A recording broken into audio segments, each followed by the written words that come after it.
there's a lot of people I personally know that own guns and have never shot them. That is so common. They literally went out because, you know, well, I need a gun for self-defense, and they go and they buy a gun, they buy ammo, they buy a safe, and they bring it home.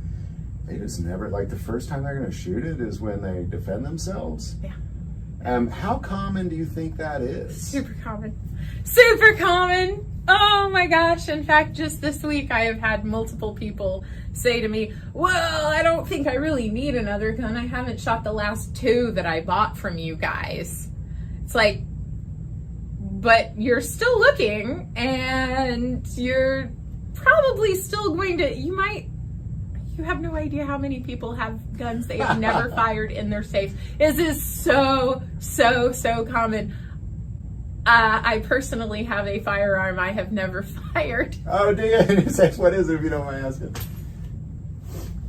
It's a good thing my husband's not watching these videos, because I'm going to rat myself out. We have a Ron Powers custom Smith & Wesson that I picked up.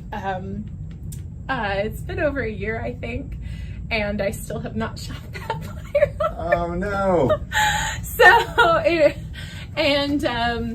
I almost got in trouble for that one right around Christmas time. We were all sitting there talking, and Dad looks at me and was like, what about the Smith in the safe? And my husband looks over and goes, what Smith in the safe? I'm like, Smith Corona, the typewriter in the kitchen.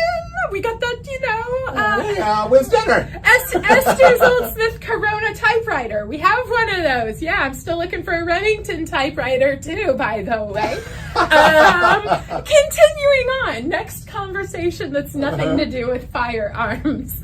So yeah, no, that one has not yet seen the light of day since it has been purchased. So yes, I'm guilty as well. But usually what happens is we get these guns, we don't shoot them, but later down the line, they may actually be gifted to someone else in the family who does actually have a passion for that specific firearm, or who shoots that firearm better than anybody else you've ever seen. Mm-hmm. And so by all means, yeah, if you can outshoot me with one of my own guns, I am inclined to believe that I purchased that firearm specifically for my dad, specifically for my husband, or specifically for my brother or sister-in-law, somebody else, you know, like clearly, I'm like, this is meant for someone else. Clearly, this gun and you are like a match made in heaven. So I'm going to let you two have some alone time on the range, and I'm just going to go cry over here in the corner. But you know, at the same time, I think that those guns can be used to be traded up for something else that you do find later down the line too. And a lot of times that's what happens. Never understood, because I had a guy on 4th of July, I was at a big event, and this guy just comes up to me and he shows me this 1911, just beautiful, just shiny, carved. I couldn't remember. It was a Colt, but I don't remember. Like it was a special edition. Yeah. And I was like, oh man, how's it shoot? He's like, oh, I've never shot it. And I thought, I would shoot the crud out of that gun. Like to me, the nicer the gun, the more I'm going to shoot it. If it's an okay gun, I'm probably not going to shoot it very much. If you hand me a $20,000 gun, the first thing I want to do is shoot it. Yeah. You know, and the people are like, oh, you don't shoot that gun. I'm like, oh, what do you do with it? It's, at the end of the day, it's a tool. You go to the hardware store, you buy a hammer. You have multiple options of hammers that you can buy. Mm-hmm. And if you're spending the money to get the high dollar carbon fiber, engraved, all the bells and whistles, G10s, grip hammer so it doesn't slide out of your sweaty palms or whatever, go for it. Mm-hmm. But it's still a tool. It's still a hammer. It still functions exactly as it's supposed to do. Oh, I shoot the crud out of those guns. And you know, the older, the pythons.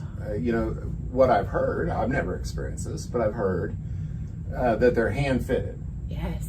So if you shoot them, you know, put thousands of rounds through them, occasionally the timing will get off.